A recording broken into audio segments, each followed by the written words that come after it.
Ազգային ժողովի մեծարգո նախագահ, նախագահի հարգելի տեղակալներ, ազգային ժողովի հարգելի պատգամավորներ, կառավարության հարգելի անդամներ, հարգելի ներկաներ, սիրելի ժողովուրդ։ Վերադառնալով ապօրինի ձեռքբերված գույքի բռնագանձման համակարգին, պիտի արձանագրեմ, որ այն այլևս անշրջելի իրողություն է, ապօրինի գույքի բռնագանձման, պետական ու համայնքային շահերի պաշտպանության, քրեական գործերի քննության համակարգերում։ Իմ Facebook-յան էջի հատիկ առ հատիկ խորագրի նպատակը հենց այս գործընթացը ի ցույց դնելն է, որ այս գործընթացում կառավարության քաղաքական կամքը ոչ միայն չի պակասել, այլև կոնկրետ արդյունքներ է տվել։ Միլիարդավոր դրամների գույք այլևս վերադարձված է վերը հիշատակված իրավական կառուցակարգերով։ Վերադարձած գույքերի թվարկումը սկսել եմ եւ կշարունակեմ, որ հասանելի լինի բոլորին, բայց կարևոր եմ համարում ընդգծել, որ այսօր արդեն ավարտված քրեական վարույթներով,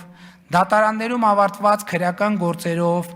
ապօրինի ծագում ունեցող գույքի բռնագանձման, պետական եւ համայնքային շահերի պաշտպանության հայցերով ու հաշտություններով, ինչպես նաև զինվորական դատախազության կողմից կիրառված դատախազական ներգործության միջոցներով Հայաստանի Հանրապետությանն է վերադարձվել շուրջ 210 միլիարդ դրամի գույք եւ դրամական միջոցներ։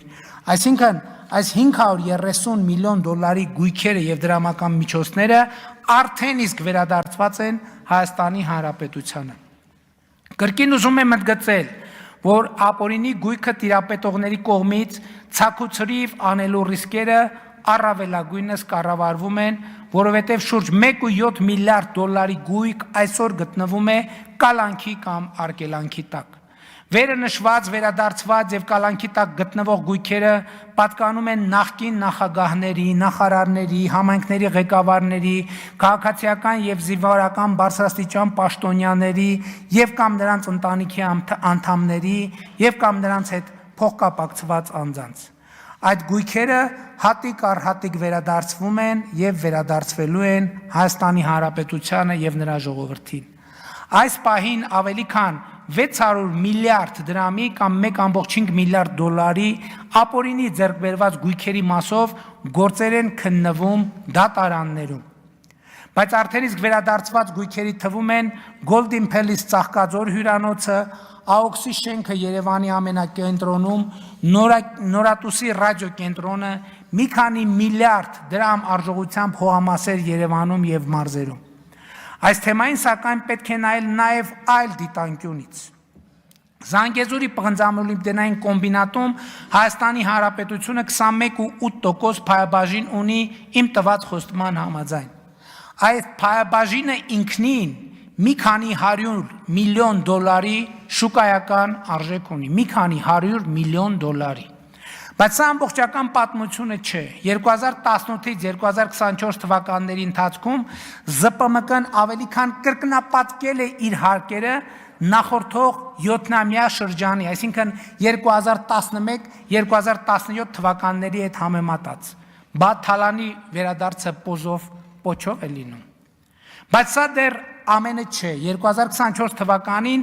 ԶՊՄԿ-ն 33 միլիարդ 249 միլիոն դրամի շահաբաժին է վճարել պետական բյուջե։